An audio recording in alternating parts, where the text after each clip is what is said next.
Bonjour, mon nom est Yannick Bravo, je suis formateur d'adultes avec brevet fédéral et spécialiste en finance et comptabilité avec brevet fédéral. Dans cette vidéo, je vais vous parler du compte d'exploitation. Le compte d'exploitation, c'est une manière de présenter les données en comptabilité analytique.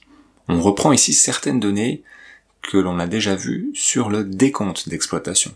Le décompte d'exploitation est cette feuille où on passe de la compta générale à la comptabilité analytique après les délimitations. Les charges directes sont imputées au prix de revient, les charges indirectes passent dans les sections, puis passent ensuite au prix de revient, et à la fin, on compare ça avec les ventes et ça nous donne un bénéfice. Pour ce qui est du compte d'exploitation, on va faire un petit peu l'inverse. On va commencer avec les ventes, on va être tout en haut de la colonne, ça se présente en colonne, et alors ces ventes, on va enlever le coût de production justement de ce qu'on a produit. Et là, il y a deux variantes.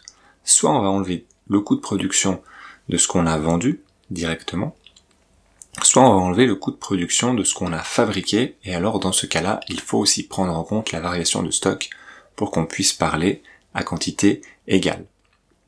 Une fois qu'on a enlevé ces coûts de production, on se retrouve finalement avec une marge. Quand on fait les ventes moins les coûts de production, il nous reste la marge. Et cette marge, on va voir comment, cette marge elle est analytique, et on va voir comment de la marge analytique on arrive au bénéfice de comptabilité générale. Donc il va falloir reprendre toutes les délimitations qu'on a pu avoir, il va falloir reprendre également toutes les différences d'imputation, donc excédent d'imputation ou insuffisance d'imputation, en fonction de quand on a réparti les charges indirectes, les sections donc des charges indirectes sur les prix de revient. Cela est toujours plus clair avec un exemple. Une fois qu'on a ôté toutes ces différences d'imputation et toutes ces délimitations, on se retrouve avec le bénéfice en compta général, et si on a déjà fait le décompte d'exploitation du même exercice, on peut vérifier qu'on a bien le même. En général, dans un compte d'exploitation, on regroupe les produits, puisqu'on s'occupe plutôt de l'entreprise, mais on peut très bien faire un compte d'exploitation pour chaque produit séparément, et alors regrouper à la fin dans les parties plus générales. Voilà un autre exemple. J'espère que cette vidéo vous permet d'être un petit peu plus à l'aise avec cette notion.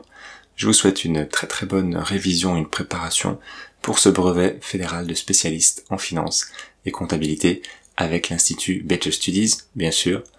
Et merci de votre attention. Très bonne fin de journée.